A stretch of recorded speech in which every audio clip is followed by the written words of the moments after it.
everyone. In Lyon County right now, there are 8 unsolved cold cases between 1988 and 2013. 6 people disappeared and 2 others were found murdered. One detective is making it his mission to bring closure to their families no matter what. News 4's Janae Ryan is finding he's getting some unlikely help in this On Your Side report.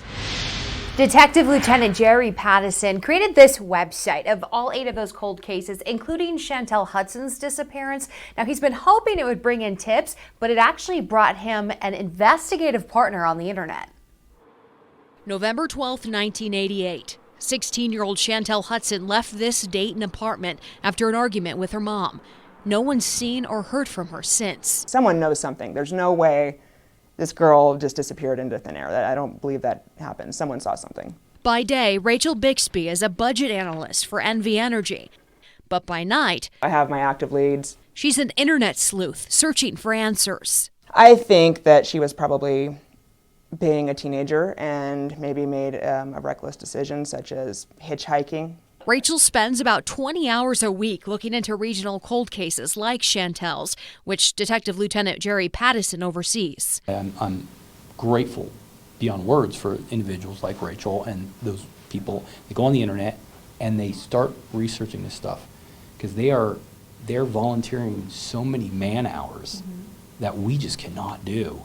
Rachel also manages a Facebook page and group, Missing and Murdered in the Neon Babylon and Beyond. I posted something and someone said, "Oh, hey, that's my sister," and then it kind of rolled from there. One woman reached out, not wanting to talk to law enforcement, saying she knew where Shantelle's body was. This was an export that I did to compare demographics for someone who might be from that tip. Through national database NamUs, Rachel confirmed her remains were found there in 1990 and told the detective, who never knew.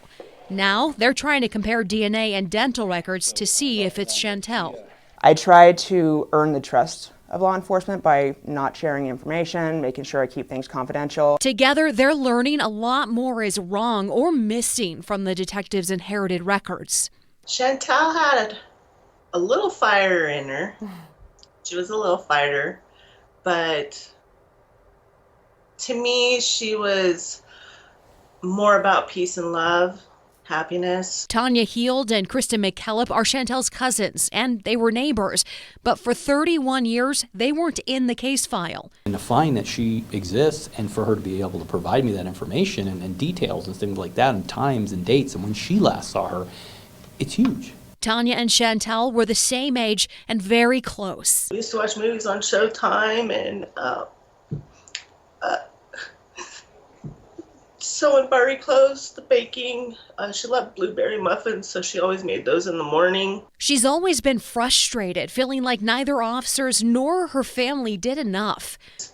She didn't even get to experience life. She didn't even get to drive a car or get her driver's license. She didn't get to go to prom. You know, she was robbed of so many things. Detective Lieutenant Pattison feels the same. We know that there's a murderer or more out there that was involved in this, that are still walking the streets. But with 31 years gone by, Shantelle's family is dying. Dayton is changing, evidence is disappearing, and people are forgetting things. You have nothing but disadvantage on a case like this. The only advantage you have when cases are this old is that allegiances change and people's guilt works on them. She made me promise her that if she ever died, that I would play Bridges Over Troubled Waters at her funeral by Simon Garfunkel. And so I feel I'm obligated to find her closure so I could do those things that she asked of me.